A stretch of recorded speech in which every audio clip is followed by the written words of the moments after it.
was thinking about how his season went and kind of remembering some things that I kind of forgot and thinking about his upside in particular.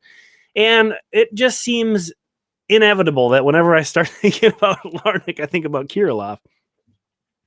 And kind of how I want to frame this between those two is that kind of like how Charlie said, asking, are we expecting a big breakout season from Alex Kirilloff? He's a guy who's on the front of our minds. He's a guy that I think Twins fans are super excited about. He's a guy who has, some fantasy baseball steam. So I think there's a lot of excitement around Alex Kirilloff and not really any around Trevor Larnach. Trevor Larnach is mostly the main guy that I see Twins fans throw out in potential trade talks. On the whole year, those are the differences. The triple slash line, basically, Larnach had a 672 OPS, which is very poor, an 88 OPS plus. That's a metric where 100 is league average. Anything above that is better than league average. Kirilloff, not really outstanding himself, power, but the OBP was under 300, which is not good at all. 722 OPS, that's a 98 OPS plus, obviously much closer to league average, but still that's like nowhere near, showing Kirilloff's upside either. So the thing that I got into thinking about was how well Trevor Larnach started. His fall off was really ugly, but he started out so well. And it wasn't like, he had a good week or he had a good couple games. I'm going to give you his first 50 games here. It's 191 plate appearances. That's obviously not a huge sample. 50 games again, 191 plate appearances. 262 with a 361 OBP and a 445 slugging. That's an 806 OPS.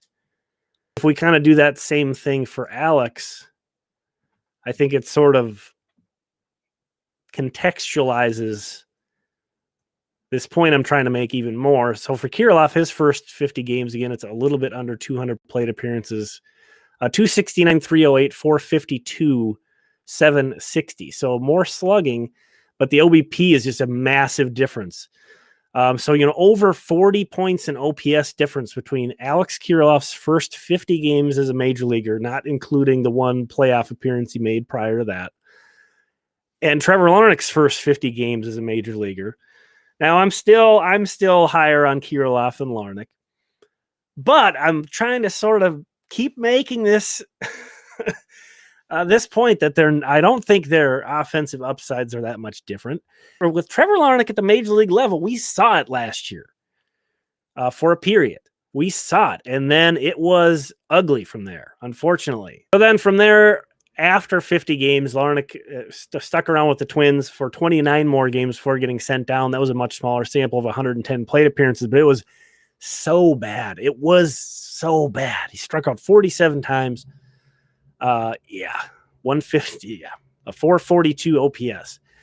So he fell off a cliff. And I'm not saying that you can completely write that off or completely ignore that part and just look at the sunshiny part. But as you can see, he didn't have enough plate appearances to have the full sliders here available, but max exit velocity. He was in the top 97th percentile in that. And I'm pretty sure that was this ball that he absolutely destroyed at Target Field, hit it up into that restaurant area. One of the longest Twins home runs of the year last year. Found a weakness, a hole in his swing, if you will. There's a ball deep to right, back, and gone. Larnach with a home run down the line. But I wanted to come down here and just show some of the other things. His barrel percentage down here is league average. So 6.6, he was at 9.5. Exit velocity, 88.3, he was at 90. Launch angle, 12 degrees, he was at 13.1. Sweet spot, above average. So many positive things. Hard hit percentage, 41.1%. That's above league average. Big concern, strikeouts. And that was especially ugly in that season-ending sample that we pulled up. Just awful. But the walk percentage, comfortably above league average. So there is a lot to be excited about with Trevor Larnach. And I don't want to, because I'm guilty of this too. I've been putting him in some trade suggestions as well. I do think it's kind of a natural thing to do. given the state of the roster. Clearly, the Twins, as we're looking at them right now, it would make sense to trade really any excess bat for arms. Absolutely. That is the most logical thing they could do, really.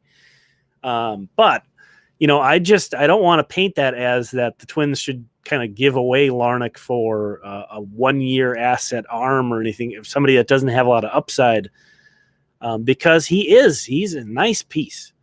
Like Trevor Larnach was a beast for 50 games last year, and that's something exciting for a 24-year-old guy who we've been excited about for a while.